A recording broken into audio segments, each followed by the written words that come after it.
I'd like to call this November 6, 2025 Board of Education work session to order. George, can you take the roll? Mrs. Bissell? Here.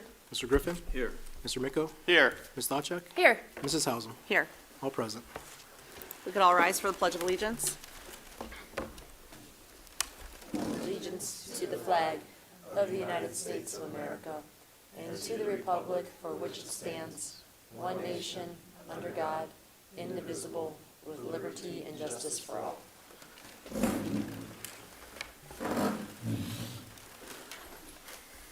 Next on the agenda are strategic priorities. Our district has developed and is currently engaged in a 3-year strategic plan which reflects the values, beliefs, and hopes of our students, staff, parents, and community. There are 4 strategic priorities to the plan: transforming teaching and learning, aligning staff and resources, cultivating culture and climate, and leveraging funding and facilities. Our strategic priorities give actionable focus to our district's purpose and mission and guide the work of our strategic plan. Next, we have public comment, and we have no slips tonight. Thank you. Next, we have approval of minutes. Motion to approve the minutes of the October 23rd, 2025 regular meeting. All audio recordings will be a permanent part of the minutes and are available upon request through the Treasurer's Office. Video recordings shall be maintained based on the availability of the selected digital online platform. All right, next we have Board of Education Other, and I'm going to turn it over to Dr. Ryba to introduce our guests. Thank you, Mrs. Hausum. So as the board knows, over the past month or so, George and Dan and I have been taking a look at different communication marketing firms that are out there that could possibly be a support to us as we take a look at our overall communication. So one of the things we've been focused on lately is we do a very good job of communicating with those that engage with us, our parents, our community members that sign up for our communications. But we have 76% of our community that doesn't have a direct connection with us. And so as we've kind of tried to internally take a look at that, we thought, let's reach out to some experts in the field to see where they could help us out, not just with that 76%, but just our communications as a whole. So we met with a handful of companies internally. We pared it down to 2 that we wanted to bring to the board for your consideration. So we have 2 companies that are here to present to you tonight. You have in your agenda an electronic copy or a paper copy to take notes, to capture your thoughts, with the focus being at our next meeting on November 20th. The board would come to a decision on which communications marketing firm they would like to go with, if they would like to move forward with one altogether. So with that, I'm going to bring up representatives from the Impact Group. They're going to come join us at the table, and they will start with their presentation.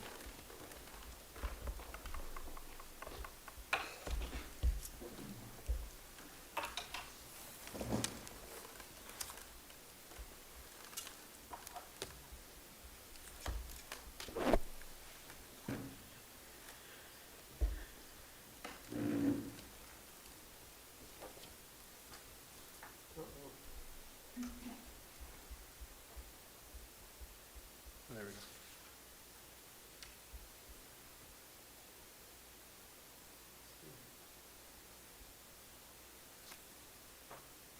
Try your display settings.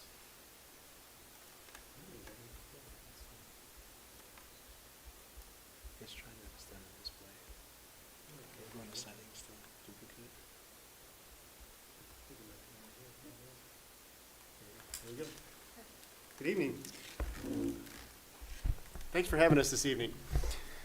My name is Phil Herman. I'm a partner at the Impact Group. This is Sarah Lambert. Sarah, would you like to introduce yourself? Sure. I'm Sarah Lambert. I'm an account lead at the Impact Group. I've been there 2 years, supporting schools and cities and all sorts of different communities and clients. And I'm Phil Herman. I've been with the Impact Group for about 3.5 years now. Before joining the Impact Group, I had an entire career in public education. I was a teacher, a principal, and a director of human resources and assistant superintendent for 11 years as superintendent.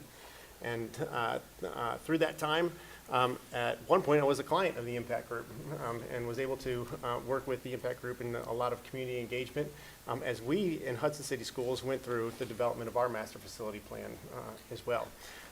Left that role as superintendent to be working with schools and other organizations in a new way.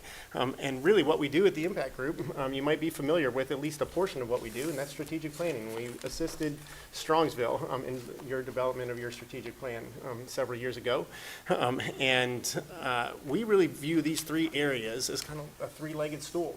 Having clear direction as an organization, having strong internal and external and two-way communications, and having positive investment in culture of the people that do the work. I'm not sure what happened to our feed there. There it is.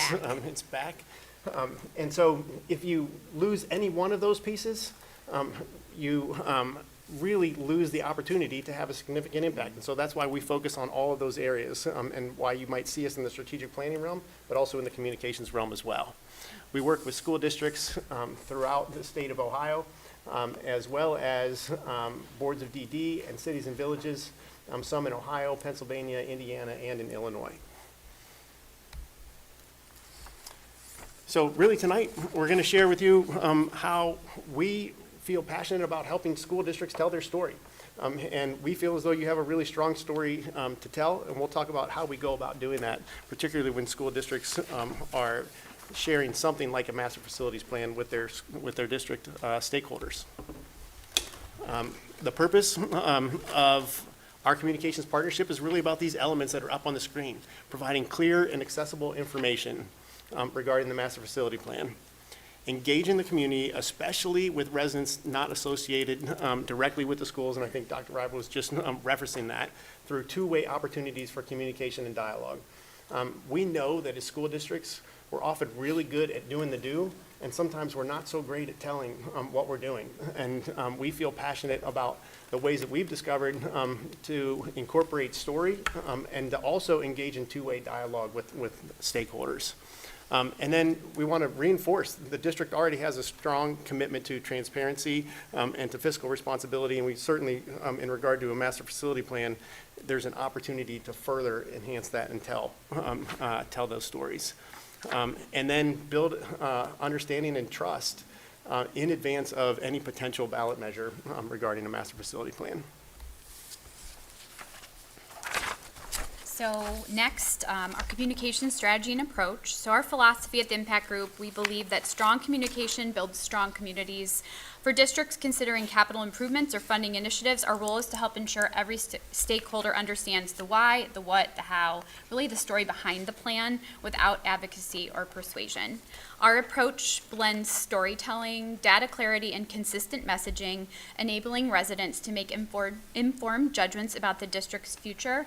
And I think this is really the fun part when we work with clients to come up with what is that story in a consistent, and I always like to say, I'm a parent, whenever I talk with clients, how do I want to be communicated to? How do I want to hear about something that might be complex or complicated? What is the benefit to my student? I just think the storytelling aspect, especially when it could be something that's a little bit tricky, more complex, is so important here. Our communication goals and audience. So goals obviously inform, engage, build trust, and unify. Our audiences, parents and families, staff and administrators, senior citizens and retirees, local businesses and civic partners, students, alumni, and the broader community, especially residents not directly associated with the schools that we just had discussed kicking this off. Okay, so the fun part, scope of services, which include all the following. My favorite, we have a system, it's called 333 messaging, and we developed that really as the foundation of what all of our messaging will be throughout the entirety of the campaign. It's a 3-second, 30-second, 3-minute The way I look at it, it's 3 second is the headline. What do we want everyone to know if they look at one thing on a postcard? The 30-second, diving a little deeper, maybe it's social media graphics. The 3-minute, that's a fact sheet or an info sheet, really getting into the details of the plan, details of what people, the need to know, but that not everyone's going to read all of. Community information materials, digital and social media support, community engagement support, media relations, and then internal communication. So that's how we speak to staff, or making sure everyone's saying the same thing. Again, I know we're very big on that consistent messaging throughout the entirety of the campaign. As we talk about digital and social media support, there's definitely a place today, a strong role for video and short snippets video, and the role of subtitles in video in telling stories. There's also a role for print today, print media. Sometimes we think everything can be done over socials or what can spread really quickly. But there's a tremendous amount of members in our communities that choose not to be engaged online, or simply just continue to primarily consume print media. And so either in terms of newspapers, local publications, or sometimes mailers from the school district. There's absolutely a role in sharing print media today, and we believe really strongly is once the message is created, and utilizing all the district platforms plus some additional platforms to help deliver those messages. And depending upon the platform, depends on where some of that 3, 30, and 3 live. The 3-second is obviously going to be found more on social media or the top of postcards, as Sarah's pointing out. The 3-minute is just to say more comprehensive role. It might actually be more like 20 minutes worth of information about a master facility plan. That is often going to live on a website with all of the details that need to be there regarding a master facility plan. However, many people won't go there and read all of that, but it has to be there and be available for those that do have that interest. And it's a small segment of the population that have that interest, but if it's not there and not available, rightfully so, they will say, we don't understand. Your ducks aren't in a row. We don't know what you've done. What about this piece? What about those components? You will have a certain segment of your population that wants to understand every last detail, and we need to make sure that we're displaying it. Oftentimes, in using some of the media platforms, we will share a little snippet that resonates a piece of the plan and then point it back to that website where the full plan is, or where all the details are, or in some cases, frequently asked questions, and we'll talk about that here in a minute. This is a draft phase communication timeline. And we say draft because we work really closely with any school district that we're engaged with to listen to their perspectives about what they know will work within their community, within their organization, combined with what we have experienced that we know that works. And so sometimes that adjusts these timelines. But right out of the gate, we would be establishing that 333 messaging. We're making sure that the master facility plan branding, so that short 3-second message and any icons that we decide to go with it are created and ready to go. And then we begin really pushing the informational content and video to explain the purpose of the plan. From there, we would move into those engagement opportunities. And do we have the materials and the speaking points to engage with our staff within the school district, to host and promote town halls or even meetings in homes or coffees? And then from those meetings, those two-way engagements, there will be a lot of questions that surface. And while there needs to be consistent messaging, the questions that surface are going to be different by different segments of the community. Senior citizens are going to have different questions than preschool parents are going to have. Students that are in school right now, or parents that have students in school right now, are going to have different questions, maybe about the logistics of the plan, maybe about the timing. When is the school going to close? When is another one going to be open? What's the transition plan in between? How does this affect my children as they're moving through their grade levels, and when? And so as those surface, frequently asked questions is a great way to tailor the messaging to individual specific constituents, while still also not steering off of your 333 primary messaging you're trying to address. And then we would really just continue to push those same components and finalize those messaging and questions leading up to a potential ballot issue if you decide to be on in May of 2026. And then from there, regardless of the outcome, there are needs for ongoing engagement and demonstration of fiscal responsibility associated with any master facility plan, and really laying the groundwork for those next steps following whatever happens in May. We have a few testimonials here. I'm not going to read these or ask you to look at them. The main point of having these here, and as you'll see in our proposal, is there are many references listed, and we would really strongly encourage you to ask others, what is it like to work with us, particularly around something such as this. We work with many school districts in this area and across the state, and you can see some of those represented up on the screen. Sir, you want to talk just a little bit about what some of our materials look like here and why we have Brunswick up there? Sure. So we shared, you'll see on this slide and then the next, some examples of work we've done with clients recently. Brunswick City Schools, this was 2023. So these are some examples. We have a breaking down the ballot language. This is something we do for a lot of our clients. I think it's super helpful to show, obviously it's complicated, what you're seeing on the ballot. And this has proven to be very effective to not only show what the ballot's going to say, but explain what we are doing and kind of breaking it down, well, breaking down the ballot language. We also have just a general info sheet and some social. This was a fun project for New Albany. So we worked with their PAC, and that is something I wanted to say. Brunswick City Schools, we worked at the school level. New Albany, we worked with the PAC. I worked on this last year. We worked in tandem with the school, but we're representing the PAC, so much more able to have advocacy. I wanted to bring up this. This is an example of our 333, so it gets into that headline, 3-second message, 30-second message that, again, drives the foundation of what we'll be speaking to throughout the entirety of the campaign. This was an example. We did oversized postcards throughout.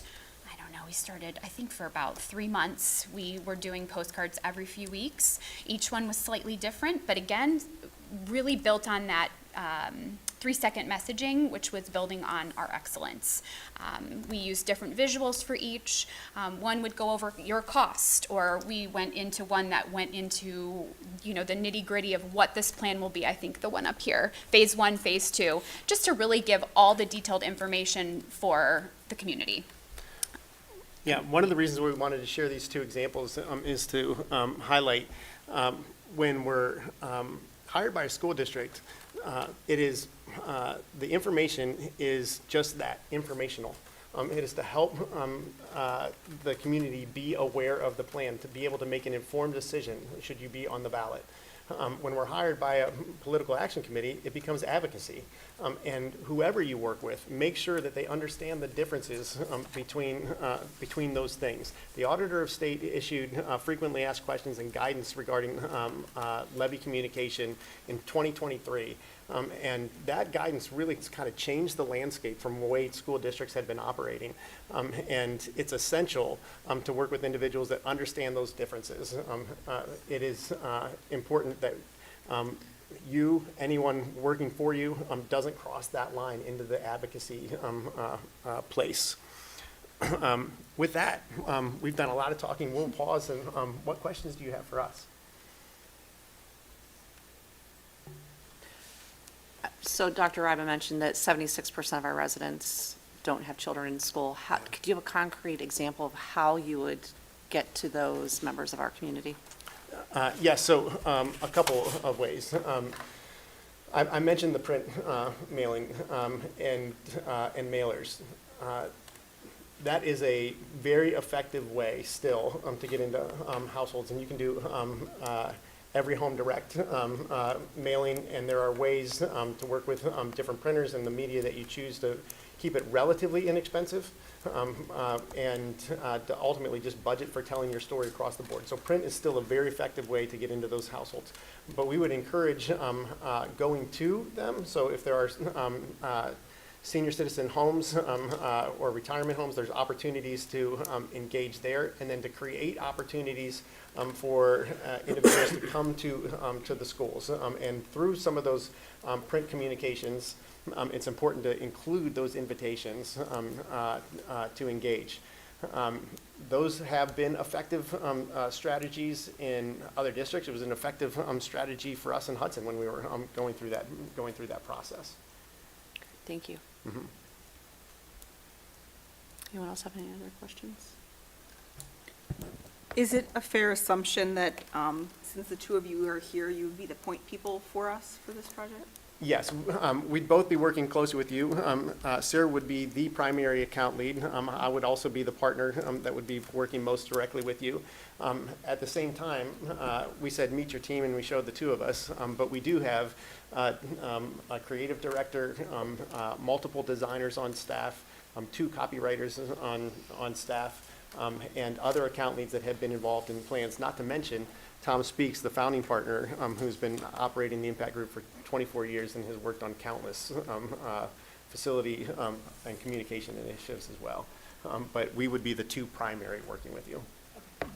When it comes to like the town halls, is that something that you organize and the board is a part of running, or do you guys take full control of that? And No, we would be helping with the communications, speaking points, materials for that, and we could certainly assist in organizing for that day. But it would really be a Strongsville City Schools event, right?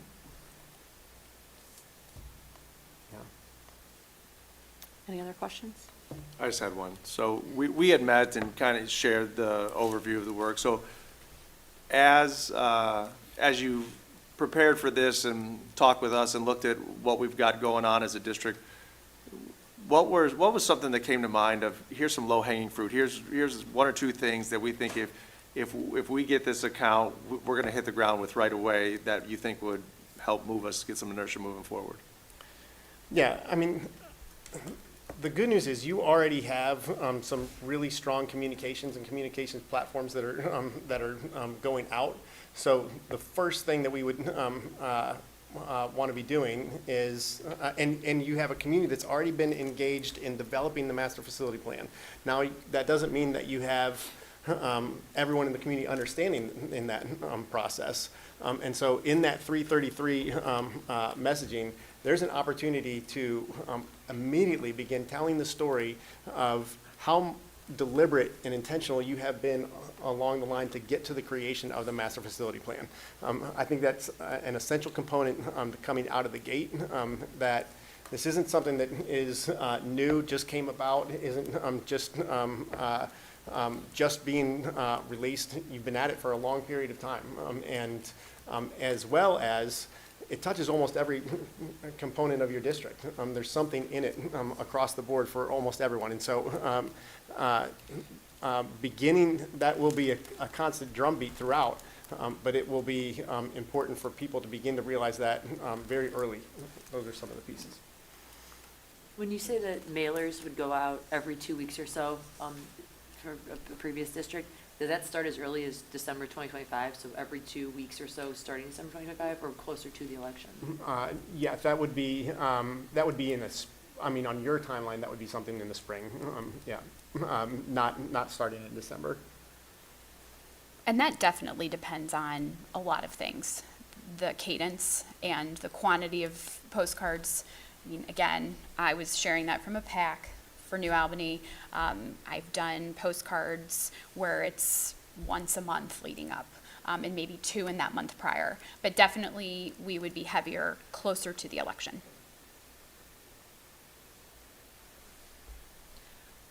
What is the lift for us in terms of when you're working with us and meetings with us and gathering information and or, you know, other community members that have been a part of our groups? You know, how many hours or what does that look like for us?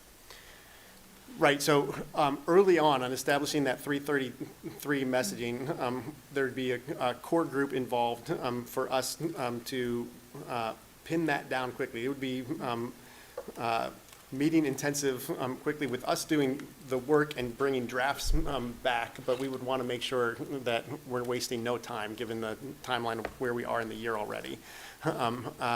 Then a lot of it after that would be working with your point person, which if that's Mr. Faust, then we'd be working with him throughout to be focusing on the materials and messaging, but then it's the review to give approval.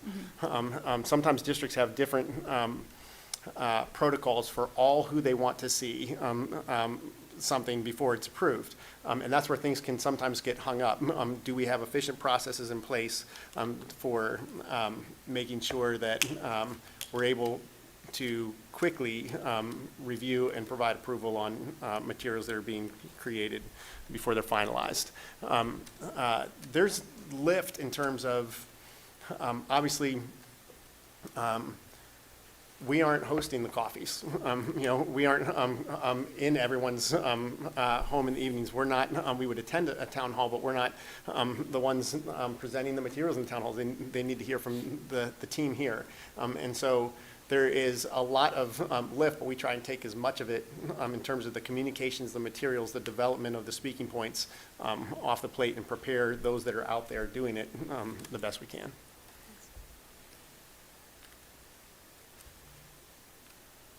Any other questions? Yeah, I have one last question.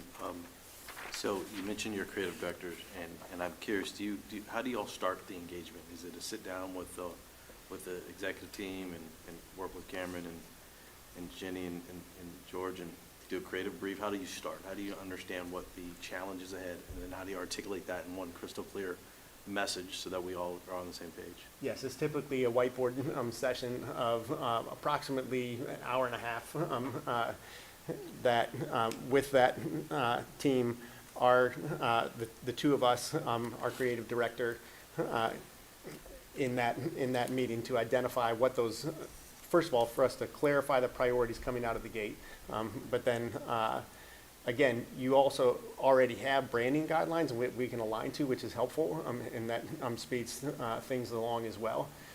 And then once we establish from the whiteboard meeting the immediate priorities, we begin to work on those, and we're also then in that whiteboard meeting establishing our meeting cadence and who's going to be in those meetings. And how do you know if the messaging that's out and about in the early parts of the campaign is effective? Yeah, that's a good question. In terms of, it's often based on when you begin those community engagement components, whether or not it's landing and that it's resonating and that people, you can tell through the questions that you're getting whether or not we were clear in terms of laying out the plan, explaining the components of the plan. And so that's, it has to be out there for a little bit, and then you're engaging in that, the community town halls, the speaking engagements, the meetings in homes, the coffees, and you hear pretty quickly whether or not you need to adjust that. We would hope that the 3-second and 30-second does not need adjustment. Sometimes clarification around what's all encompassed in the plan needs some adjustment. That's what I was gonna say too. Usually our messaging wouldn't shift. I would not shift the messaging, but we would address things. So for example, with New Albany, I think we were 3 postcards in and we were hearing that people still weren't sure of how this rotunda building was gonna work, so we took real estate on a postcard to further explain. And this isn't just one person on social saying, I don't understand how this works. We were seeing a consistent theme.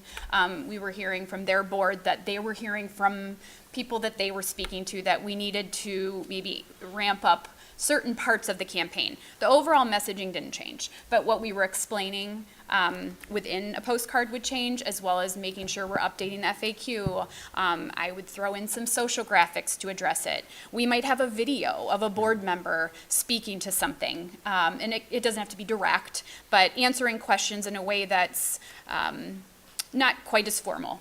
So Thank you. that's what that's how we've pivoted in the past. Now, I just have a question. For the new Albany example, obviously that was funded by a PACT. Yes. So for us, it'd be funded by the district, so we have to stick more with the factual information. Do you see the postcard and the mailing every 2 weeks working that way? Since coming from the district, and how does it cross the line with the? Again, I think conversations around budget Right. start. Conversations around how many households are there. We start coming up with a plan that works within the budget, works within the strategy. Maybe it's 3 postcards, maybe it's not 8. It really just depends, and I do think we can achieve our goals, even if it isn't something every 2 weeks. Who's responsible for the line and making sure we don't cross it? Yeah, I think it's a shared responsibility. Ultimately, we take our responsibility in that very seriously, and if anything, more often we're telling districts, we think you need to pull back on that. We think you need to pull back. I believe, from a legal sense, it's the district that is responsible for the line. And so, again, we want to have no reputation as organization working with school districts for putting a school district in a difficult situation based on our advice. But I believe it's the school district at the end of the day that is responsible. So if I asked you to do something to cross the line, what's your response? Yeah, I would say we can't do that. Yeah. Can you comment more about the work you did for Brunswick? Because a lot of the conversation we've had doesn't apply. It's what we're considering as the school district. Sure. And so things like strategy and campaign, whenever I hear those words, it gets the hair on the back of my neck to stand up. We're talking about a campaign.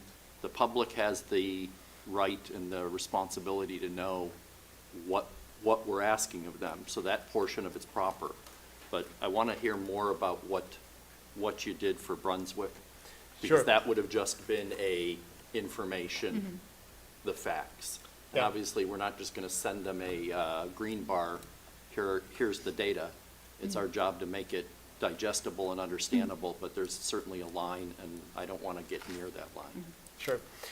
So the sharing the master facility plan, and it's interesting because the two approaches do not have to be that different in terms of the examples that we've shared before, but the language that is used in terms of advocacy or not. So in Brunswick, it's still essential, it was essential to have the community help understand all the components of the plan. That is certainly a school district's responsibility. The way we did that was through a whole variety of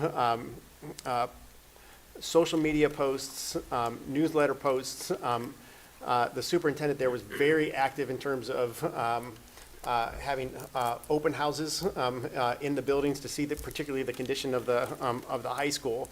So how were we advertising those and making sure the information was getting out about those?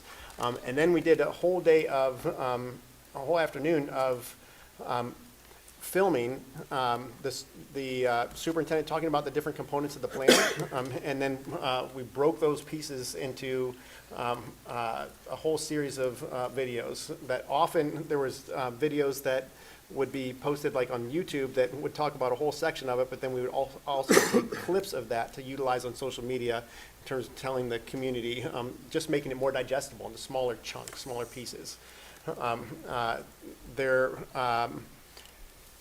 We did not do a lot of mailers in that in the case of Brunswick. We more heavily utilized the video and social media in their case, and then a lot of informational pieces for their newsletters and publications that they already had going out, like principals' newsletters or the district newsletter. Thank you. Sure. Any other questions? All right, well, thank you guys for being Thank here you with so us. much. Thank you. Nice Really meeting Great to you. meet We you all. appreciate it.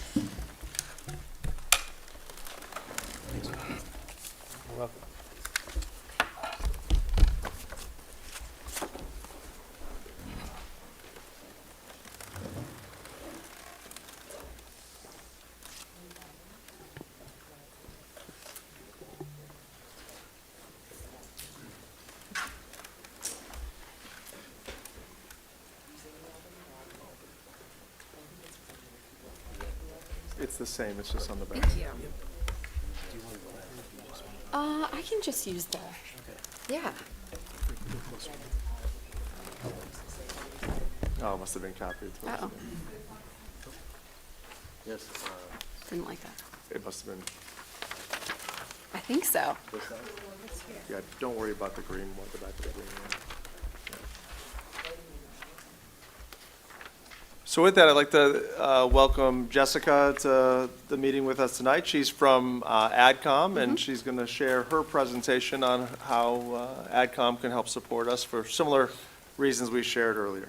Yeah, absolutely. Thank you, everyone, for having me. I really appreciate your time this evening. I'm Jessica Romano. I'm the Chief Administrative Officer at AdCom. We are an independently owned agency based in downtown Cleveland, the iconic Flats. We're over 100 strong, and we've been in business for over 35 years. We've got, a variety of teammates, from strategists to creative, media experts, analysts. We're really passionate and thrive on connection and creating connection.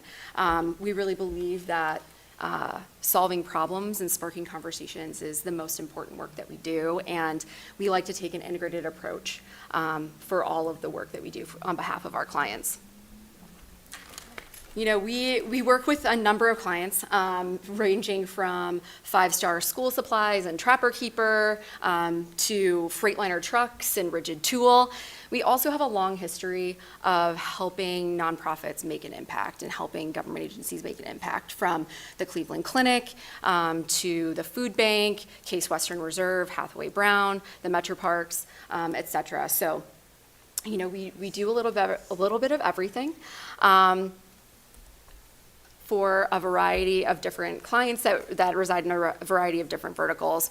We're not specialized like our friends at Impact, but we can talk a little bit about our capabilities and what sets us apart in terms of our approach to challenges.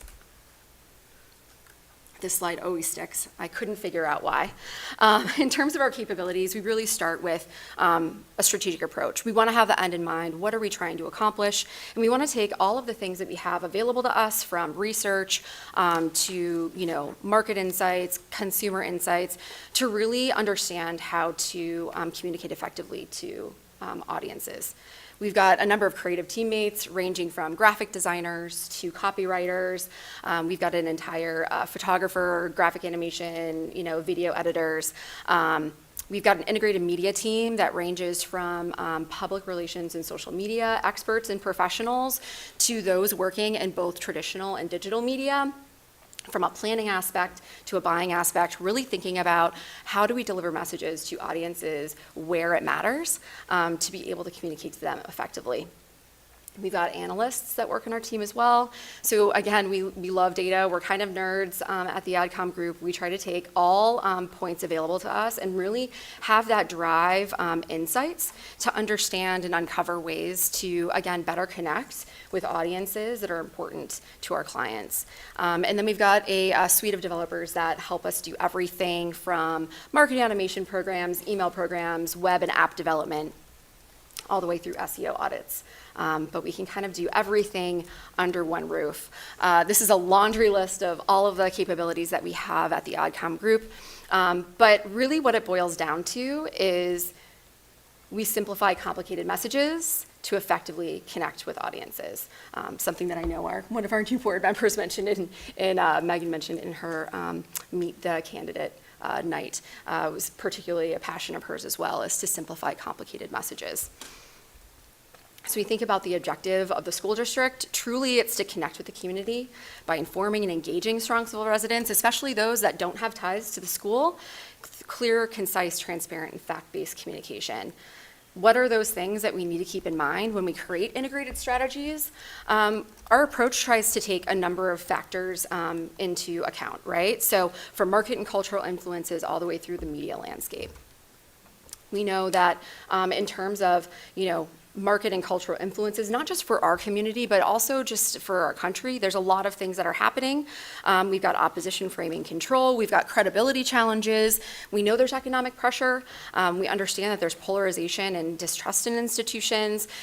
These are all things that we know are happening around us and that we just need to be thoughtful of when we're communicating. Again, when we think about our audience segments, we know, I think Dr. Ryba mentioned that it was even north of 70, like 75, 76% of our community doesn't necessarily have a direct tie to our schools. So we're communicating really well with parents and guardians, but how are we doing with the non-parent audiences, with homeowners, with those that are new to our community, even seniors and retirees, all of those audiences that we need to make sure understand who we are, what we do, and our effect on the community. And then the media landscape, I'm sure all of you can attest to this from personal experience. The media landscape that we are living in continues to become more and more fractured. So there's more ways to reach people than ever before, and we need to be really thoughtful about who we're trying to speak to and where's the best place to reach them. So we had talked about mailers, talked about social media, the use of video, for instance. It's really important to have your audience in mind and think about where can we reach them and where can we make that connection. So a little bit more about kind of how we think. This is a little bit of an eye chart, but you do have it as part of a takeaway as well. So again, we truly start with understanding your audience, right? So we really want to have a great understanding of who we're trying to talk to and where there's an opportunity to create that connection. So up front, really defining those objectives, defining the objectives of the school district is extremely important. Kind of entering into this on the same page, and then really establishing that strategic foundation by understanding who we're trying to speak to. We like to take a data-driven approach. Again, we're kind of nerds. We love all the research, all the polling, all the insight that you can offer. And then we also like to understand the segmentation of our audience. Not everybody is hearing the same thing in the same way, interpreting information in the same way. And so we really want to be thoughtful about who we're speaking to and have that help us in terms of how we communicate. We want to make sure that we are upholding what we stand for as a school district. We want to make sure that we're able to clearly communicate our stewardship, stability, the fact that we want to gender transparency and trust. We're here to prepare students, right? Student readiness, and we want to be a community. Want to communicate that we're a community asset. So it's all of those things, again, kind of coming together. And then, in the business context, when we're working with someone like Rigid Tool, competition means something a little bit different. In the context of the school district, it's really thinking about what are those things that are happening again around us. Public trust versus skepticism, understanding perception and reality, understanding alternative narratives that are happening around us as well, being thoughtful of those things, as well as competing household priorities, right? There's a lot of things going on, especially in student households, but non-student households as well, that makes up the majority of the people that we're trying to communicate with in terms of overall community here in Strongsville.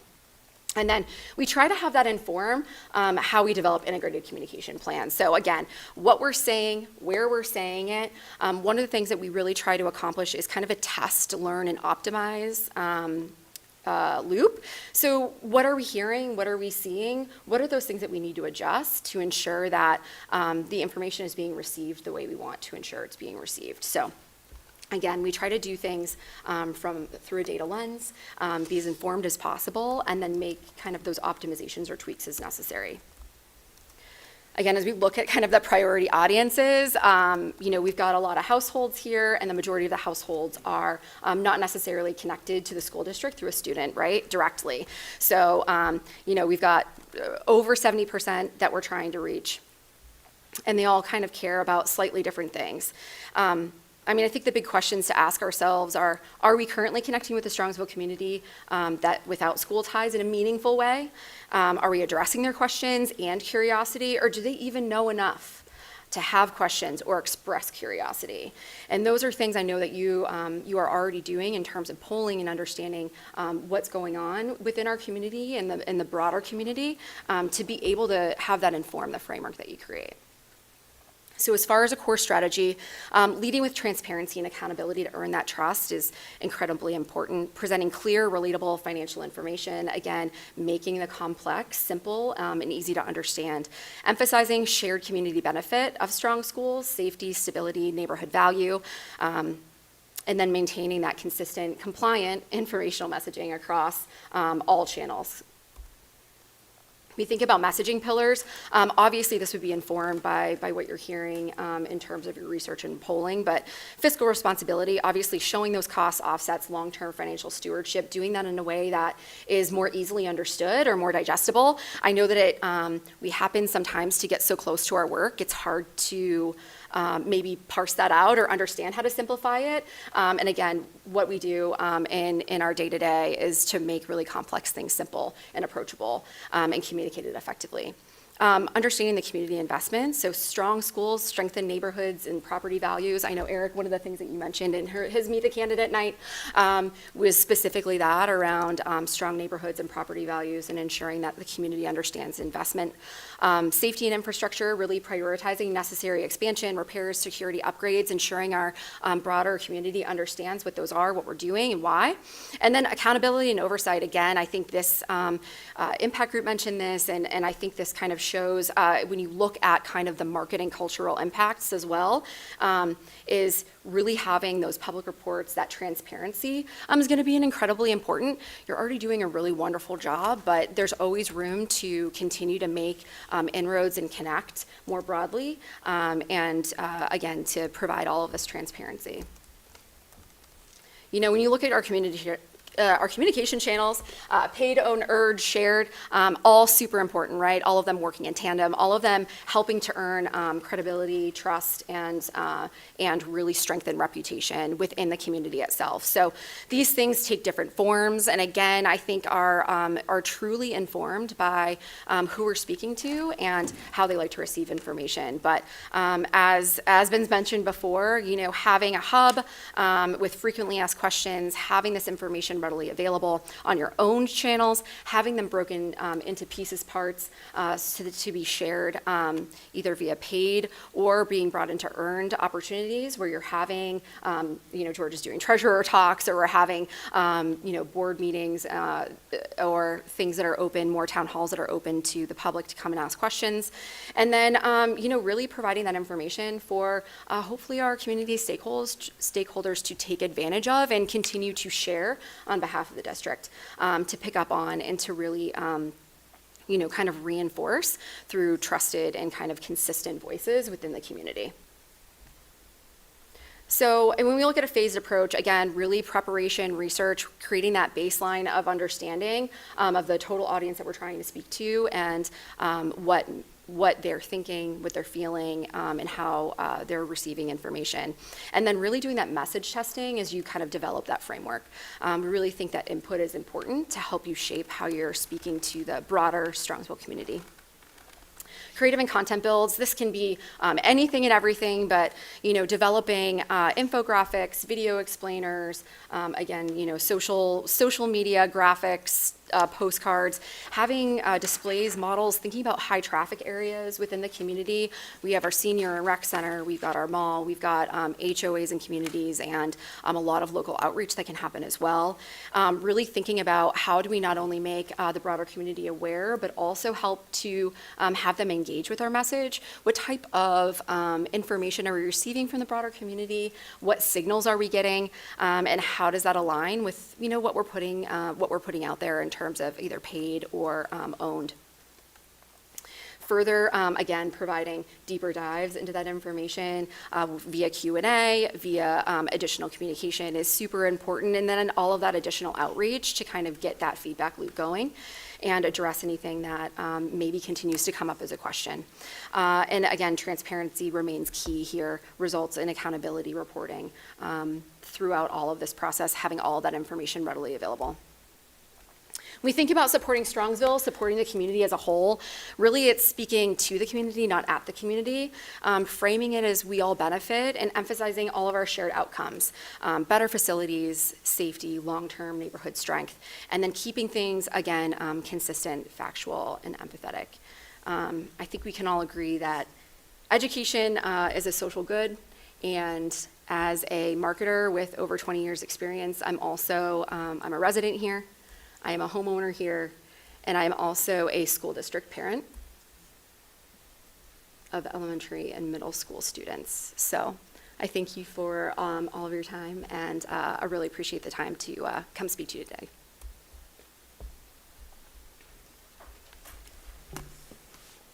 Questions for Jessica?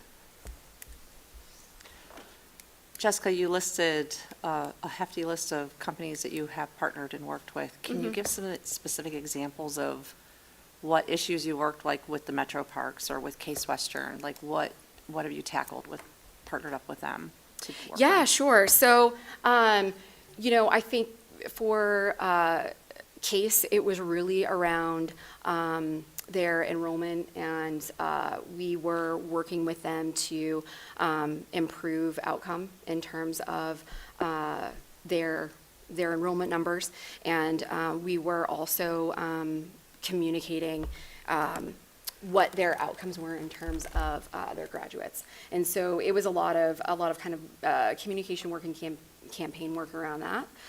For Metro Parks, well, for Hathaway Brown was around enrollment.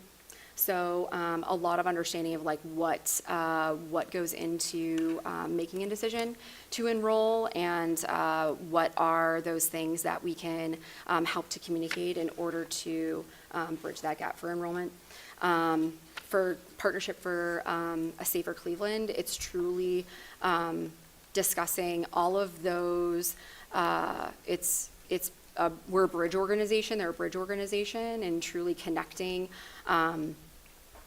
you know, those that are driven to improve the safety of our city with those that can help to amplify their message and fund those opportunities, from improving reading scores within Slavic Village to, you know, reducing gun violence within certain communities, and creating a role for after-school programs for those students around not only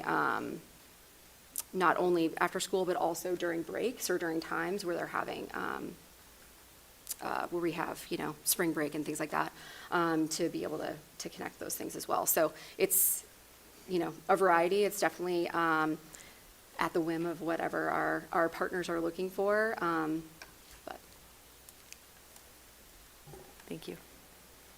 Jessica, you Yeah. mentioned shared and earned media, and there's obviously paid and owned.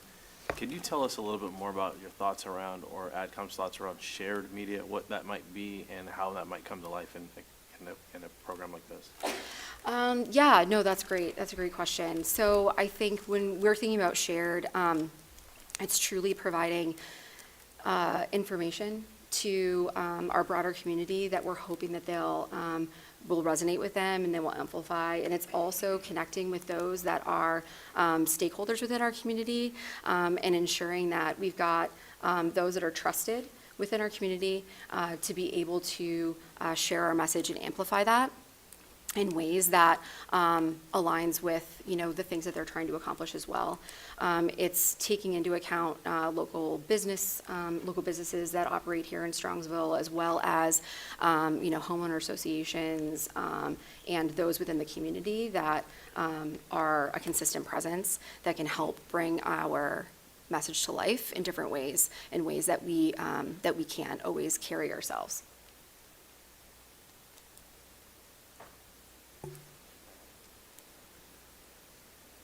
If you could you comment more about either, if you have the experience or the knowledge, Cleveland Public Library or the Metro Parks, the zoo?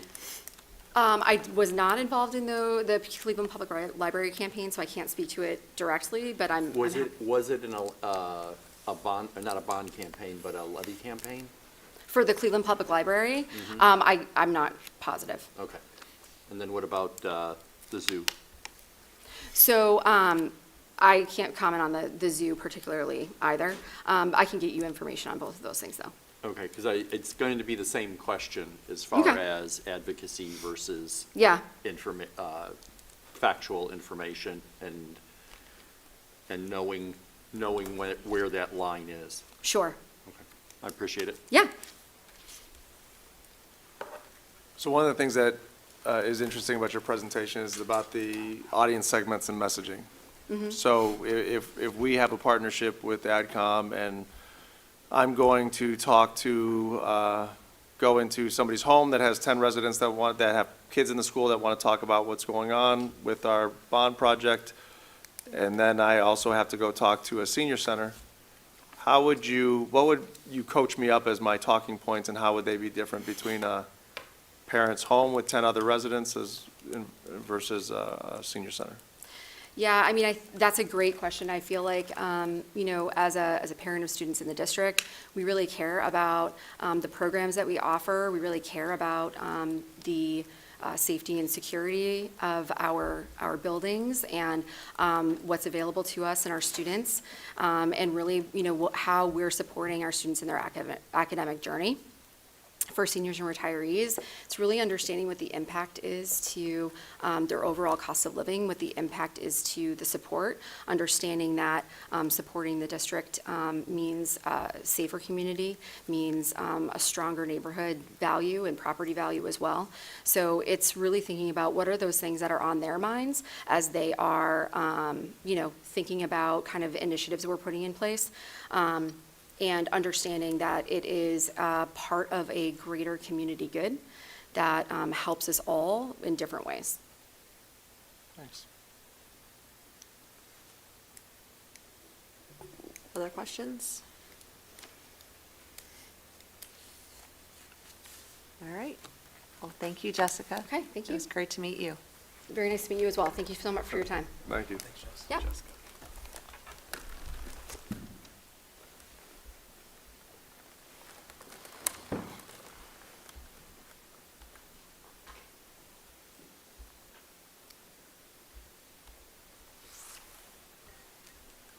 All right.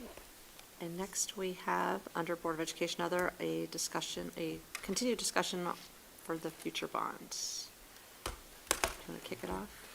So as we've been talking throughout the past months about the bond project and what would be components of the bond, and we're having those discussions, the other topic that we wanted to bring to the board tonight is the 070 fund options. So as everybody on the board remembers, a cash balance policy was developed some time ago. The board authorized transferring $25 million to an 070 fund. Those funds have specific purposes for capital improvement projects. Right now, George is projecting about $21 million to be available in that 070 fund. And so what we wanted to turn over to the board is to have a discussion on some options about how those 070 funds could be used moving forward. So if we start on the left side of the screen, you'll see two very similar options with two different destinations. So the first option is you could take the $21 million balance as projected in the 070 funds and return it to the general fund. If you would do that, one of the things as you go for a bond project is the Muraski addition that was done around 2005, 6-ish, around there. There's still some debt there that's about $2.5 million. Since that building is a part of the project, you would have to pay off that debt to do anything to that building. Yeah, to clarify, it's part of the debt, but the type of debt it is. It was a certificate of participation where it's tied to the 003 levy, so there's a land lease on the property to the debtor as collateral.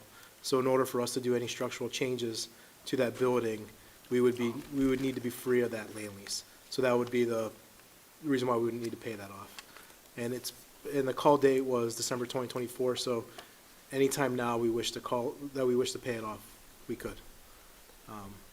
So in all of these options, this $2.5 million payoff from Muraski is in there. So if you do the subtraction there, that means you have $18.5 million left. You can return those funds to the general fund, and that would add to the cash balance that is there. In the purple, it's the same idea, except you could use the remaining 070 funds to reduce the bond project by $18.5 million. So whatever the final total of the bond project is, minus $18.5 million, that's what the board could put on a bond issue for the community. The blue option is to allocate funds to special projects, and then the remaining could either go to the bond project or go to the general fund. So again, the Muraski debt we've already talked about. Some of the other ideas that were discussed by our long vetting process through town halls and community meetings are listed there, from baseball, softball fields to middle school and high school athletic and arts facility upgrades. And you could see the cost of those in parentheses. If you would do everything, that would mean you'd have an additional $9 million to either reduce the bond project or transfer to the general fund. If you did none of those, then it would be the same, the $18.5 million that's there. Just as a point of a reminder for the board, if the bond issue does not pass in May of '26, we have a 5-year critical needs plan. And if, as we take a look at over the next 3 years, that would add up the preschool and elementary, the critical needs there add up to $10.8 million in projects that potentially would need to be done. If we would stay here in this administrative building, the next 3 years, there'd be about $4.6 million of investment. All that's saying is if the bond issue does not pass, that's roughly $15.4 million that of that 18.5 that you'd have to consider, do we hold on to that to pay for these critical repairs? Because we don't know at what time would a bond issue pass to address those needs with new buildings versus repairs. So with that, Ms. Hausum, I'll turn it back over to you for discussion with the board. Great. Who would like to start? George, if we returned it to the general fund, what would that do to the 5-year forecast? Yeah, so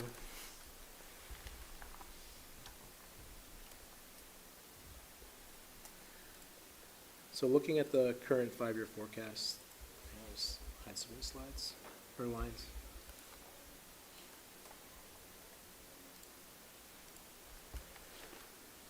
So currently, we're in fiscal year 2026. As we shared during the 5-year forecast presentation, fiscal year 2028, which will be in 2 school years, we would end the year with with a positive $7.9 million balance. Then the following year, in fiscal year 2029, we would be in the red, a deficit of 9.3. If we were to move, in this simulation, I had $15.3 million, but if we would move the 18.5, that fiscal year 29 is now a positive of 9.2 million. That's assuming the renewal levy passes in 2027. Or if whatever we do there, that assumes the renewal is still there. So it essentially buys us 1 more year. So we're still facing the same issue, just a year down the road. And then we're looking at a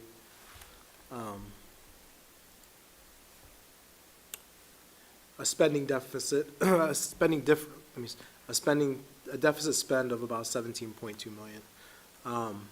That we're spending, our expenditures are that 17.2 million more than our revenues. So it just shifts the problem 1 year down the road, and then we would be looking at a $10 million deficit in fiscal year 30. Okay. And if we, does anyone have, do you have a question for that? I just want to be clear that it doesn't solve anything. No, it just kicks the can down the road 1 year. Yeah. I just want to say that one more time. Right. Yeah, it just puts a Band-Aid on 1 year, kicks the can down the road. So it doesn't fix the crock, it just buys us an additional year. And if we move on to the purple rectangle, if we decide to reduce the bond project by the 18.5, what does that save the taxpayer? When we talk about that, so much money per $100,000. Yeah, so if you think of the bond issue, it's over 37 years. It's kind of like a mortgage. So it'd be 35, 37 years, the payoff. So taking that 18.5 million and dividing it by 37 years, that's an annual savings of $500,000. Now equating that $500,000 to millage, it's about 0.215 mils, which equates to about $7.53 on a $100,000 value of a house. Average value of the house in Strongsville is $300,000, so about an annual savings about $22, $23 to the average person. Annual. Annual.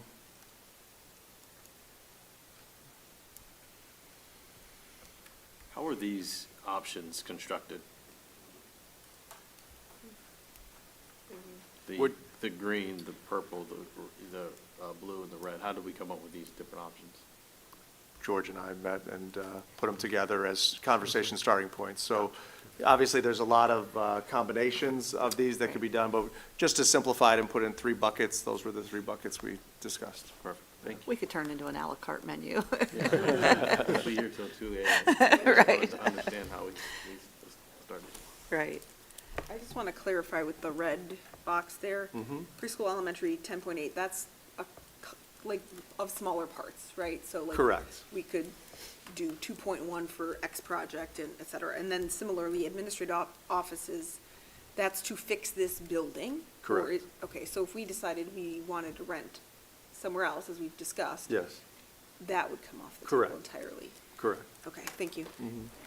I would say of that 10.8, the biggest ones that you have that are in there is an HVAC project at Whitney, as well as a roof and HVAC project at Maraski. So of that $10.8 million, that's a good chunk of the money is in those 3 projects. And if the bond passes, we We don't will have to not do that. those. Yeah. Yeah, if the bond passes, that $10.8 million, I mean, everything in red is gone. We can live the next 3 years to be able to make it to 29 when the buildings would be open. So those roofs and the HVAC are, you've got about 3 more years of shelf life on those bad ones? Yeah, we've got, they're projected right now, HVAC at Whitney is projected as a summer '27 project. But again, if you know the end is near, you could make it happen. Maraski, the HVAC is the summer '27. The one we'd have to take a look at is the roof. The roof is slated for this summer, as is Sarar. So we would have to get an assessment to see how much longer can we patch it and could we make it there, which I think is plausible. I like my car analogies. It's similar to that late model car that at some point you're constantly saying, do I fix the brakes and the muffler or what have you, and knowing something else is going to break? Or do I invest in a new car? The reality is always, you can keep on fixing the car, we can keep on fixing the buildings. At some point, if you just continue down that road, you're gonna wish, gosh, 10 years ago, we should have just got the new car. 10 years ago, we should have invested in the schools.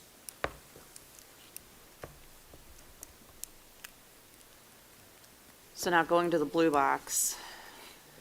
Again, these were just things that I was thinking of today as I was looking at this slide. Baseball, softball fields. Can somebody remind me, how long did they say that if we do the turf, how long will those last? 10 years? They say typically 10 years. 10 years. Our athletic facility, the middle school is approximately 11 years old, 11 to 12. Yeah, Our high school, I know, that makes me feel old. The high school facility was built in 99 I believe so. and hasn't had a whole, I mean, besides, we've done turf, we've done lights. Track, yeah. So that's 26 years old. We really haven't done a lot of, I mean, when we did the high school facelift, we did a little bit of arts upgrades. Storage and AV and lights. Right. Sound and lights. But when I look at that blue box, I feel like that is investing in our future, you know? anywhere from 10 to 30 years. And those are just some of my thoughts. You know, the green box buys us a year. It's a Band-Aid. The purple box saves our taxpayers $22 a year. The blue box could be some, you know, substantial, I don't know what I'm trying to say. It's a long-term investment. Right, Yeah. thank you. And the red box is looming. There are things that we're gonna have. It's looming. I'm glad you made it red. So those were some of my thoughts today as I was looking at this slide. Other comments, questions? I was going to suggest that the purple box and the blue box are the same thing. The question is who's going to make the decision? And which one gives us the flexibility?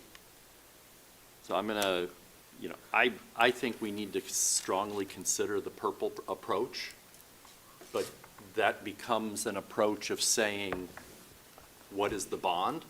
And what are we asking the community to invest in for that bond?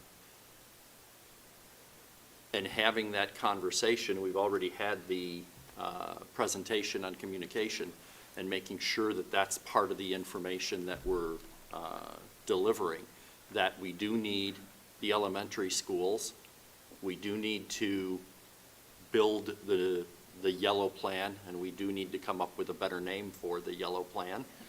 But at the same time, all of the things in the blue are also important, and we need to communicate that and say that whatever we determine, or whatever the estimates determine the price tag is, this is what we're asking for as an investment, but we've been wise and sound with your dollars, and we want to reduce that amount by $18.5 million.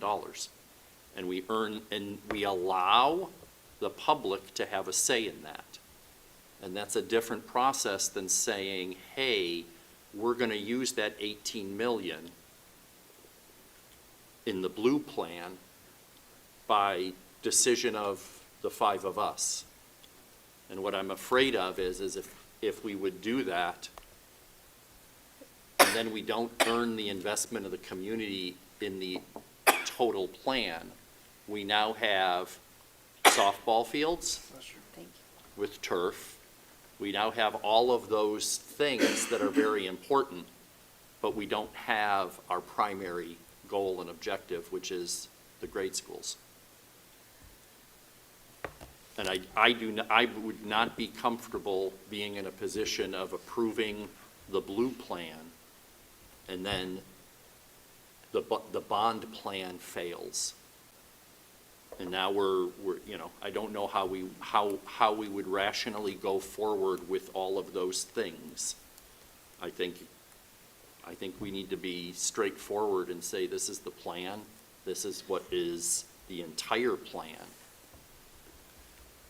And when we created the 070 fund in 2023, that's what we discussed. We discussed making sure that we can physically and visually say, we are putting part of our money aside because we know our buildings and our facilities are that important. So we're going to give our money direction and motivation, and we created that 070 fund. I think we just need to hew to that and stick with that plan, because I think it's a good plan. I think it'll earn the community's investment and their trust.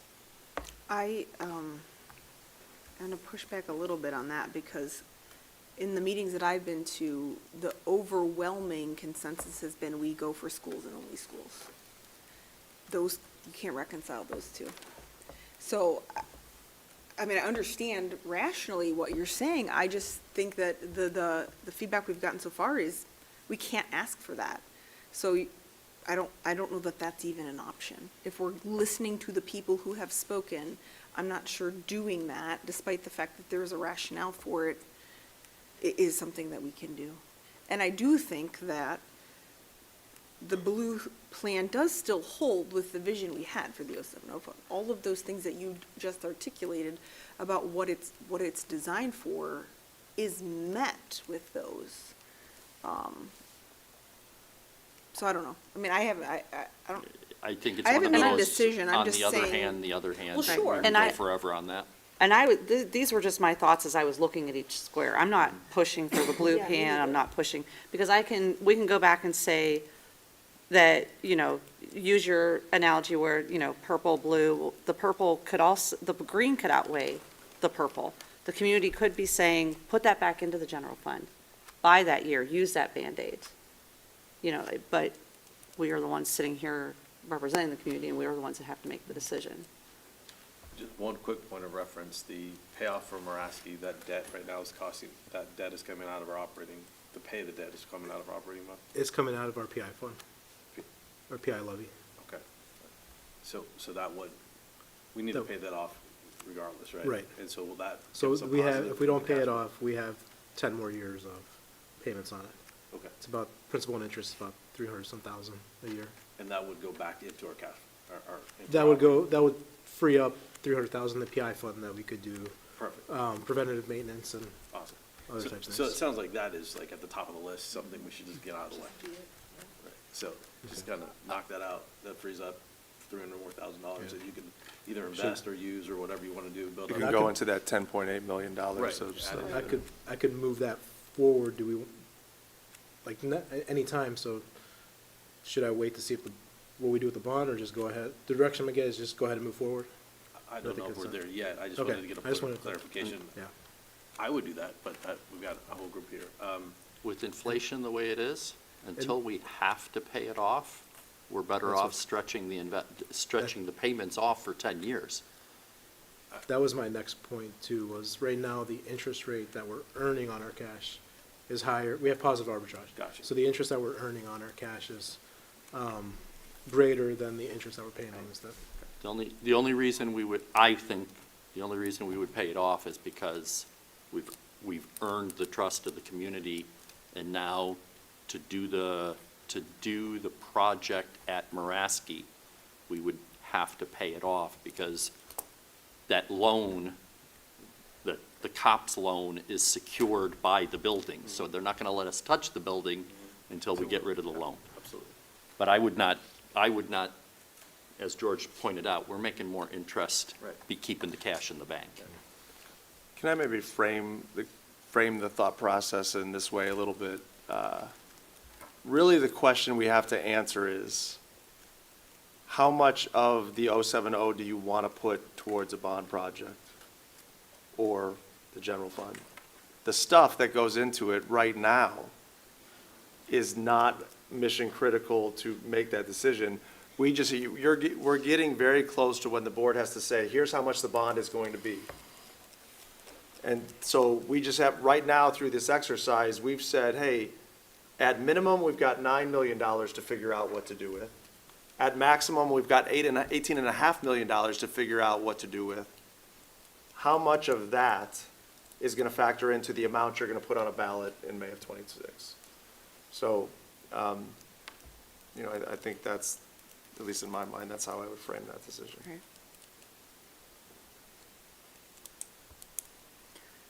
Is this a good time to refresh our memories on our timeline?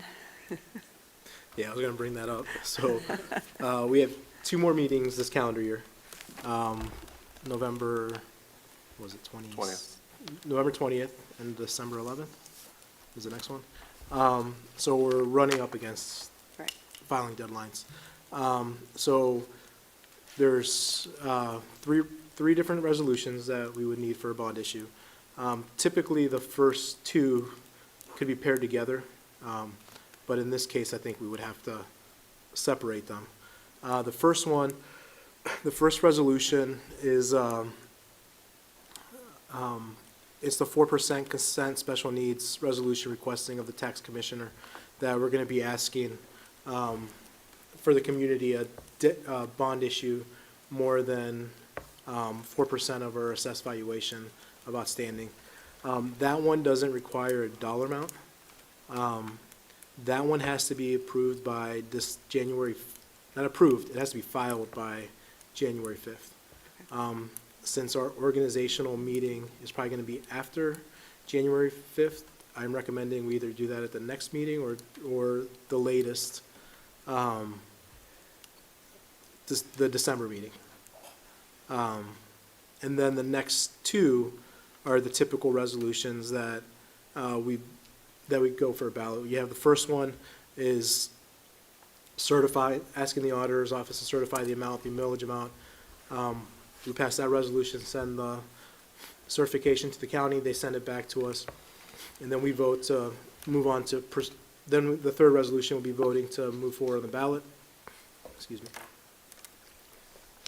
The second resolution doesn't have a timeline, but both of these combined have to be done and filed to the Board of Elections by January 27th at 4 o'clock.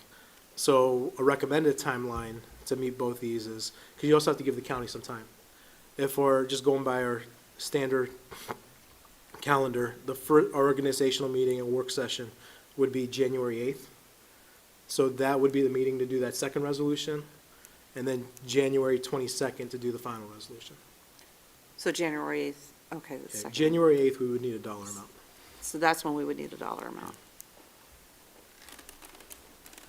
And these are also linked, these dates are also linked Right. to the agenda under the executive content.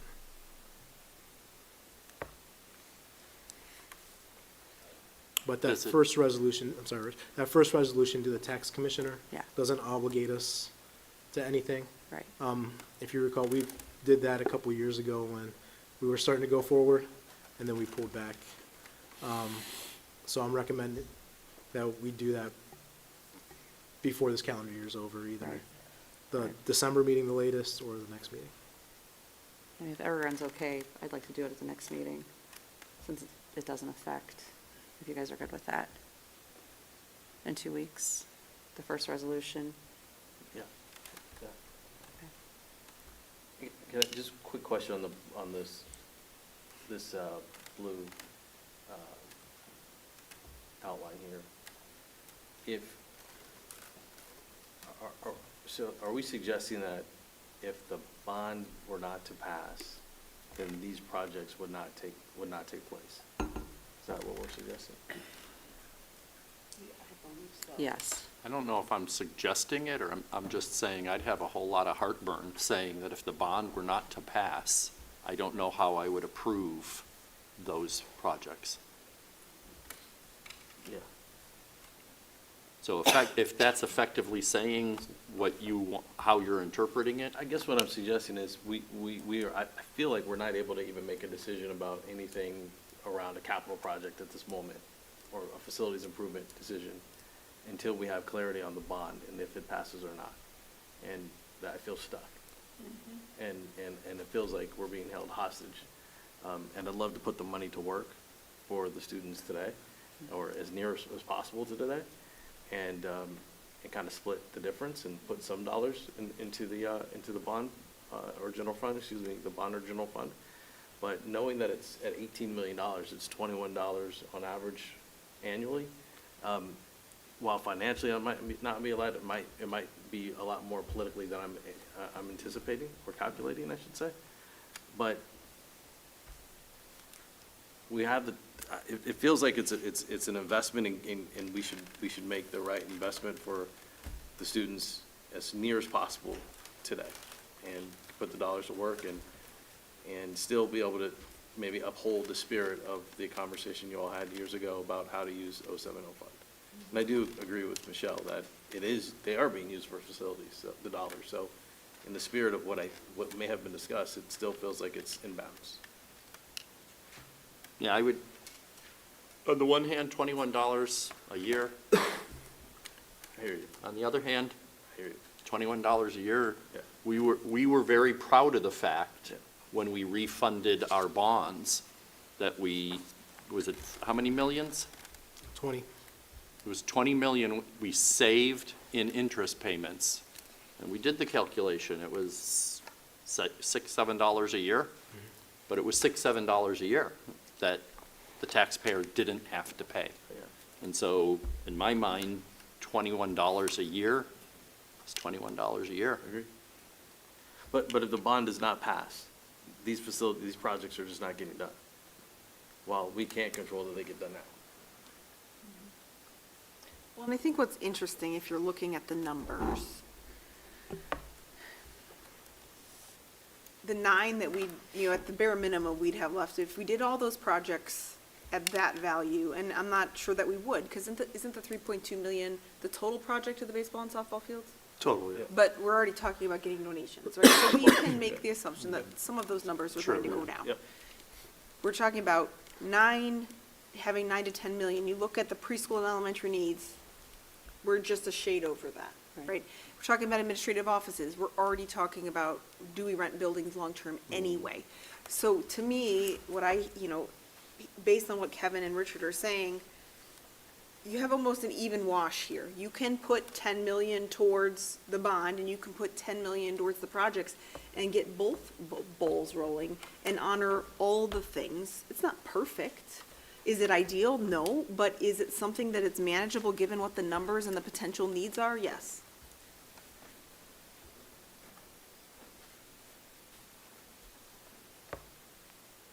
Would you still pay off the Maraski?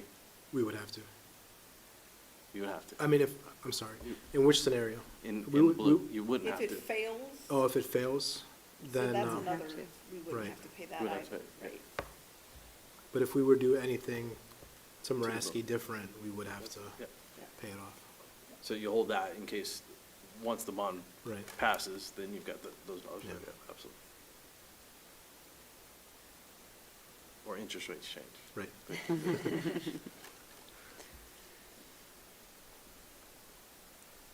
It's a lot to digest, I know, and I was anxious to get here to hear what everybody else thought about it. We have 2 new board member-elects that will take their seats at the 1st of January, since we don't have to have a dollar amount until January 8th. Everyone take some time and think about it. Just throw out one other thought. Yes. You're really talking about the $22, you're really talking about $11, right? Because it's not the full 18 and a half. You're talking about, are we going to do 18 and a half, we're going to do 9 or 10. Right. So we're talking about $11 a year for a lot of hard work that the district put in to allocate funds to do better things for kids. And so, just something to consider as everybody debates that. And again, the focus of our decision is, if the bond project is this, how much money do we want to take off of that? The rest of it, as we said, besides baseball and softball, the rest of it is, let's see what happens in May. And then you can decide with it from that point. Baseball and softball is only, if we really want to get, if we want to get that project done in spring of '27, then you're going to have to move before the bond project. So, just thoughts as you think about it and frame your decisions, and we come back and get closer to that deadline to put a price on what the bond is going to be. Could we make a decision on baseball, softball at our next meeting? Are we ready to do that? No. I mean, I would be uncomfortable making that decision at the next meeting. When is the drop dead? If we want the project done by the, I'll have to find out. Yeah. They're working, they're moving forward. They're having meetings starting next week on the design phase, since the board has already approved that. So I'll get a timeline as to when the next decision has to be made to keep the project moving. And project moving means 27, right? Spring Yes. of 27 Correct, playable? yes. Okay.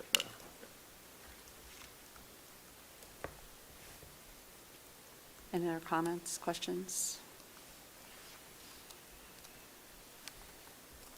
All right.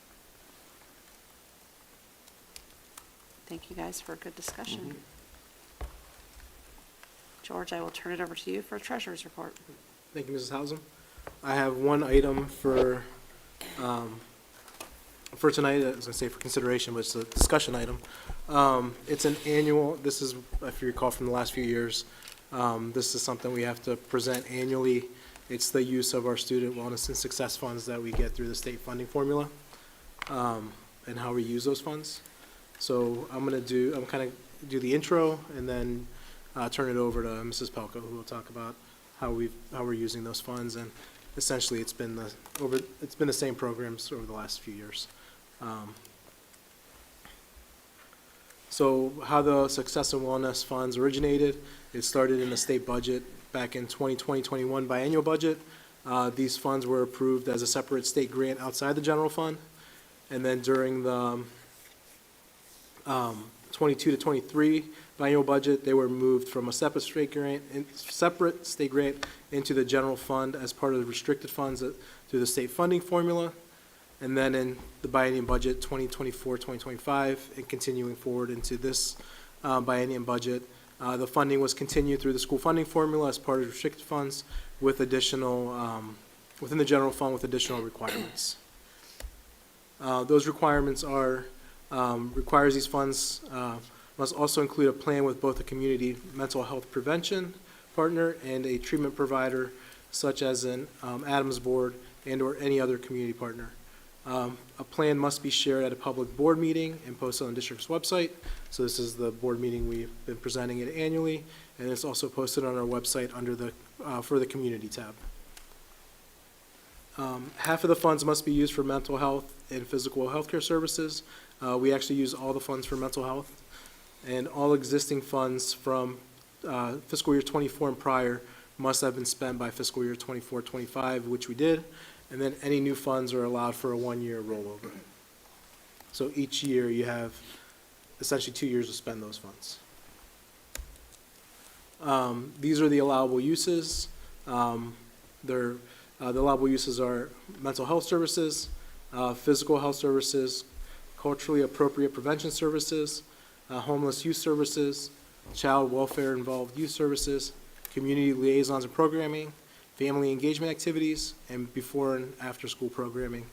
And there's a link down there if you want to find out more about those, or a link to the Department of Education. As I stated, we use all of our funds for the mental health services. Just kind of fiscal overview. This is the original successful bonus funds that we received that were part of the first biennium budget that were in the separate state grant. Those were all used up in fiscal year 24. For the restricted funds, this is the year that just, fiscal year 25 is the year that passed. We had carryover from the beginning year, from the prior years of 127,000. Our restricted amount was 230,000, so total resources was 358,000. We spent 283, and we're carrying forward 75,000 into this fiscal year. Right now, our restricted allocation is 215,000. Our anticipated expenses are about 315,000, and then we would have spent the entire allocation. We would be spending more than what we're bringing in for these services as the allocation kind of decreases annually. And then any questions before I turn it over to Jenny on how we're using those funds? Thank you, George. I would say the way that we're using them is both a proactive approach and a reactive approach. So the first box that you see up there, we have partnered with Family First Solutions. So they're a therapeutic company that provides therapy, ongoing therapy sessions to our students within the school day. The specific amount there is for students or families that may not have insurance. They primarily go through insurance to provide that service. And so there are times where either a family falls on a hard time or something happens where they need therapy immediately, or again, loss of a job or something where they just need the therapy. So we set aside those dollars to help offset the costs of co-pays or just therapy altogether. In terms of more proactive approach with Family First Solutions, the box below that, we have partnered with them to provide, we've talked a little bit about restorative practices that we're starting in our district, so their therapists are a part of helping train our staff and develop that professional development, also talking about trauma-informed care and how do we work with students who may have experienced trauma or may have had trauma in their life at some point, and again, building the capacity of our staff to deal with those situations. Our district social workers are another piece to us. I would say that they have been amazing in terms of the work that they have done by connecting families to wraparound services like the food bank or hospitals. They've made these connections to get therapy to them right away. Unfortunately, over the past week, we had a situation that happened to one of our Strongsville families. They immediately reached out to our counselors. We were able to connect them with mobile crisis immediately and provide a trauma to the home immediately. So again, do a phenomenal job for us. They also provide therapy when, if a student is with Family First, but there's something going on and it's not their time for that session, they work closely with Family First Solutions, and they can provide that immediate therapy within the school day as well.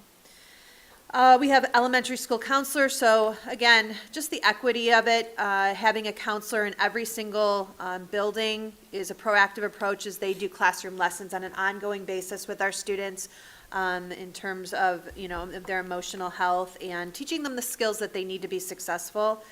So I would say that is a more proactive approach to have one counselor in every elementary building. And then finally, we still are using our PBIS consultants through the Educational Service Center.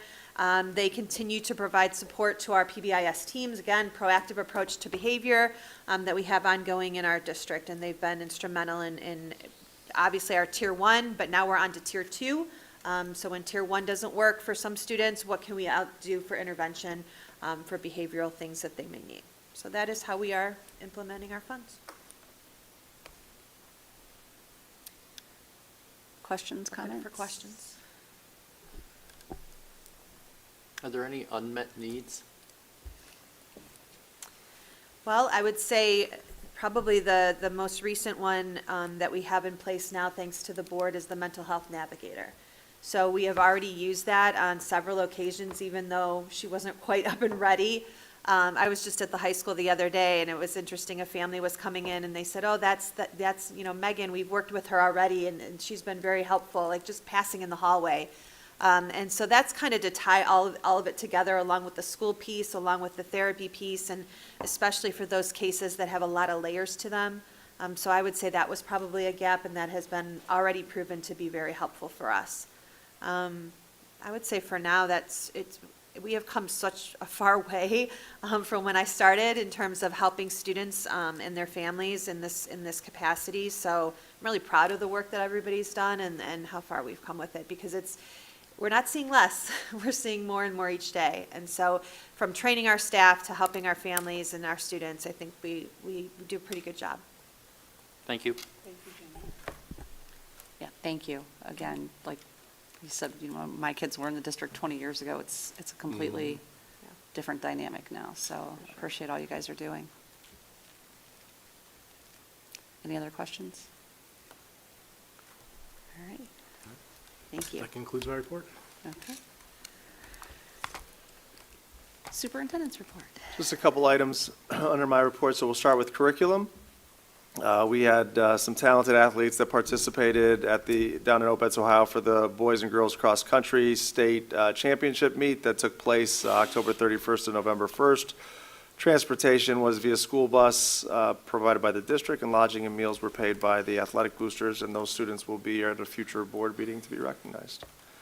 Under number 2, we do these a couple years in advance, but we have another overseas trip planned. Social studies teacher Natalia Buchwald is looking to travel with anthropology and AP human geography students to Greece. If you remember, they went to Greece this past summer, so this is in 27, going to Greece and Italy, June 7th through 16th, 2027. Expenses are paid by the students. If necessary, the trip may be postponed or destination changed depending on world events at the time. Any questions on those 2 trips? And then finally, going down to technology, our school messenger program is up for subscription renewal for a period of January 1st, 2026 through December 31st, 2026 at a cost of $9,993.59. So this is what our robocalls come through, as well as all of our emails. It's the service that allows us to do that. If there's no questions, that concludes my report. Thank you. Next up is adoption of consent calendar. Action by the Board of Education in adoption of consent calendar at this point of the agenda means that all items appearing in this agenda denoted as type-action consent, which items constitute the consent calendar, are adopted by one single motion unless a member of the board or the superintendent requests that such items be removed from the consent calendar and voted upon separately. Do we have anything that needs to be removed? Hearing none, do I have a motion? So moved. Second? Second. Motion by Haley, seconded by Kevin. George, can you take the roll? Ms. Stavcek? Yes. Mr. Griffin? Yes. Mr. Miko? Yes. Mrs. Hausum? Yes. Mrs. Bissell? Yes. Motion carries. Next, we have some board policies. Item 1 is a group of policy changes. If anyone, this is our second reading. If anyone has any questions before our third and final reading, I suggest you'd reach out to Haley or Michelle. Item 2, we have a third reading, second reading waived. This is revised policy 2431 on interscholastic athletics. I know you guys started discussing this at the last meeting. I wasn't here, but I did watch you all the next day. It was riveting. You could wait till the next day. You didn't watch it that day live. Sorry, I was out to dinner. No, so I did watch and took all your guys' discussion in, and so this is our third reading, second reading waived. So we'll make a motion, second, and then have discussion about it. Okay, do I have a motion? So moved. Second? Second. Motion by Haley, seconded by Kevin.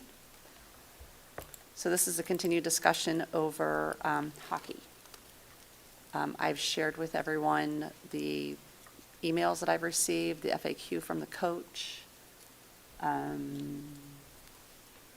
Ryba has sent out some documents today for us. Are there any other questions or comments on it? So my question is, and I had quite a bit of discussion and thought since the last board meeting. The more research I do, I think it's a poorly planned, poorly designed, poorly thought out piece of legislation. And I'm worried that it is the camel's nose under the tent. On the other hand, it could be a mountain out of a molehill. And it could not, it could be fine. So what I want to have the discussion on is procedurally, we have one, we have one student that is out of district that's interested. And if it resonates with the board, can we treat it as an experiment? And then as a board, revisit it well ahead of hockey season. And then as far as the mechanics are concerned, I want to make sure I understand what I've been told, that it's a decision that gets made by the superintendent each and every time. In which case, before another decision would be made, we would want to agree as a team to make sure we review the experience of the initial year and not approve and go forward until we've had that kind of discussion and evaluation. We all want to win. We all want to have a vibrant team, but I'm also afraid of unintended consequences. And so I think that's a good way for me to compromise if that resonates with the rest of the board. And that, since I wasn't able to ask my questions last meeting, that was going to be one of my questions, like, policy is fluid, it's not concrete. We can say this, that we're going to approve this policy tonight, and if we feel the need to go back and change it. One of my questions, Dr. Ryba, is if we did go back and change it, would the child that we have taken, would he be grandfathered in, do you know? Moving forward, Yes. the policy right now just says the superintendent may permit a student enrolled in another school district to participate. We would have to enter into an agreement with the superintendent of that other district, so it would depend what that agreement would be, whether we would just say it's a year to year, or whether it would be this student is grandfathered in for the rest of their high school career. So we have the ability to do that because basically this policy just gives me the authority to work on behalf of the board, and then I have my decisions as a part of that. So the answer is yes, we could do both of those I options. would just want to make sure that the child wasn't harmed Mhm. unintentionally. Yeah. But if we, He's playing hockey, so he probably will be hard. It's pretty rough out there. But I guess just for clarification, even if the policy were to change from this body, and that student started as a freshman this year, he would still have a path to continue to play for Strongsville his sophomore, junior, and senior year. If the agreement we came to with the other superintendent said, So that, be for their entire high school career. Their eligibility would be to play with us. Okay. Yeah. For example, years ago, we did allow children of staff to attend our school if we had room. A year or two into that, because of financial difficulties, we eliminated that policy, and we grandfathered all of those students that were currently in our district to stay in our district. We just didn't allow anymore. So we do have past practice to support that. That's what I was thinking, so I just wanted to confirm that. So, but I think what I'm asking for grace on or agreement on is, similar to our, to all of our contracts that are supplemental, et cetera. We put in the clause that they're not, that up front, they're not automatically renewed. That up front, we reserve the right to make that decision. And I agree, if we decide that we want to pull the decision back, it would make sense to allow that student to continue. But I want to make sure we're thinking that through and not making those assumptions. I'm comfortable doing it, and, that to me, I think is a wise way to go forward.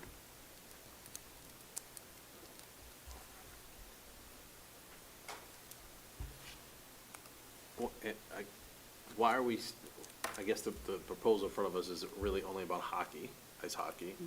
All these other sport opportunities, I'd be curious how will that be managed in the future, if at all?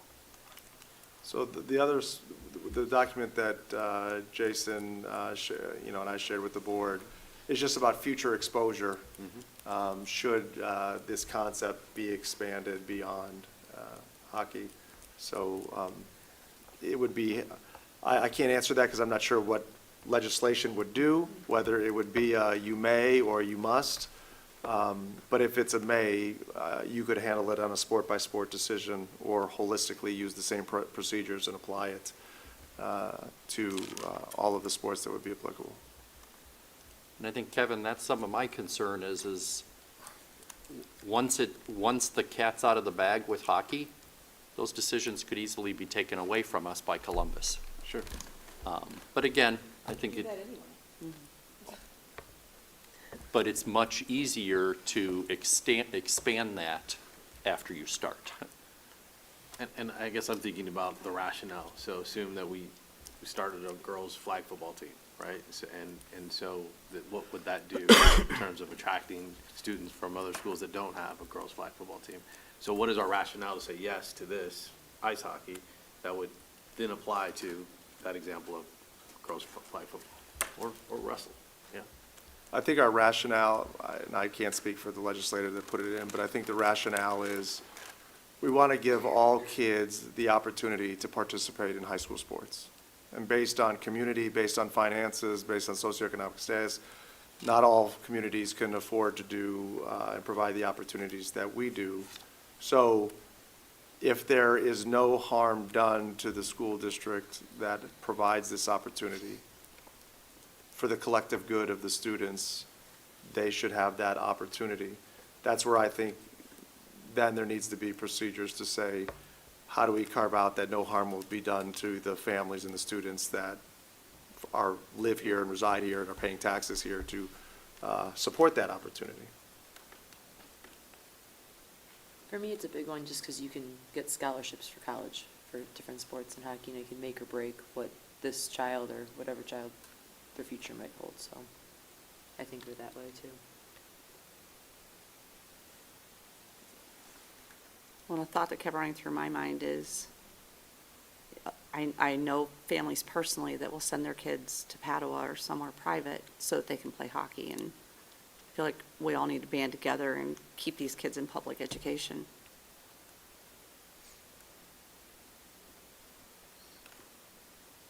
Any other comments, questions? I think it'd be one thing if we had 50 kids that were trying to sign up for as well, knocking out everyone from Strongsville, but, and again, take it as one day at a time, see how the first year goes, and I just wanted to offer something that does not directly relate to this, but in front of us, you all can't see this, but we have a list of all the sports offerings, maybe more niche sports offerings. And We have a pretty impressive list. We have a no for one of all of the options, and I just think it's something we need to be proud of. And I think this policy is something that's working towards maintaining what we have, which I think is important, especially in this situation we are right now financially and with our facilities.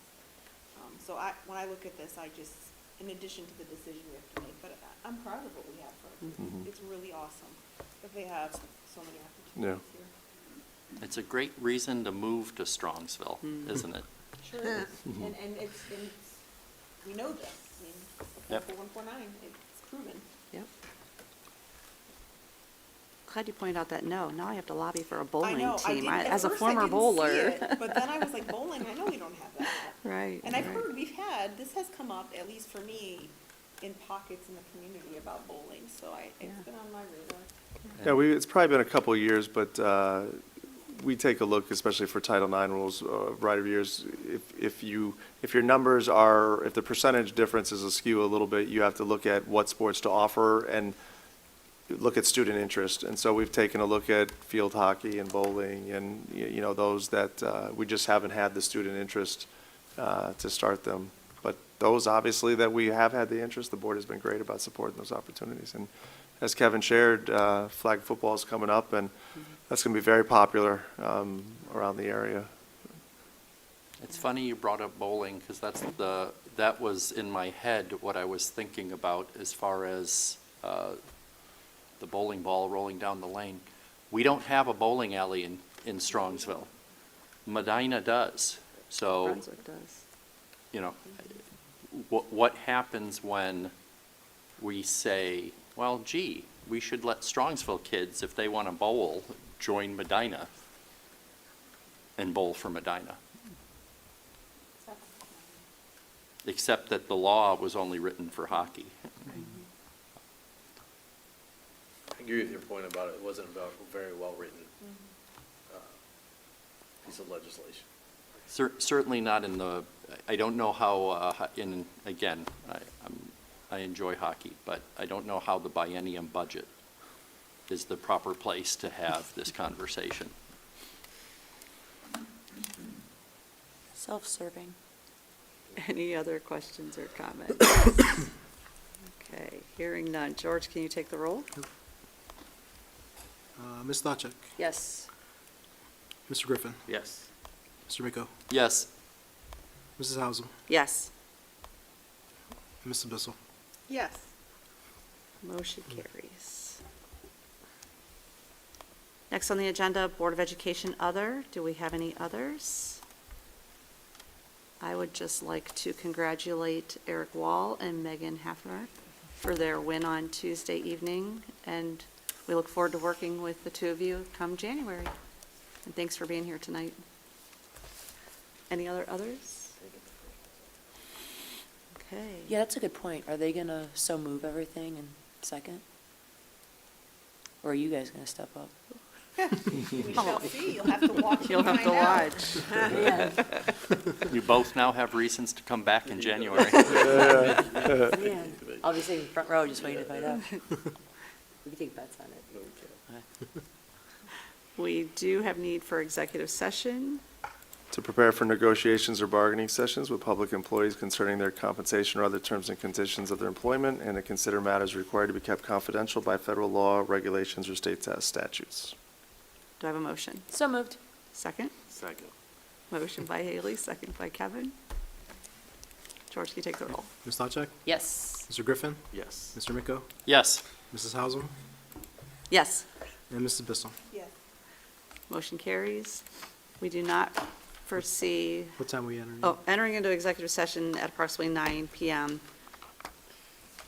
George, I know you told me I've been saying this wrong. We do not foresee conducting more public business, Yeah, making any more public decisions. correct. Thank you. So I want to wish everyone a good night. Thank you.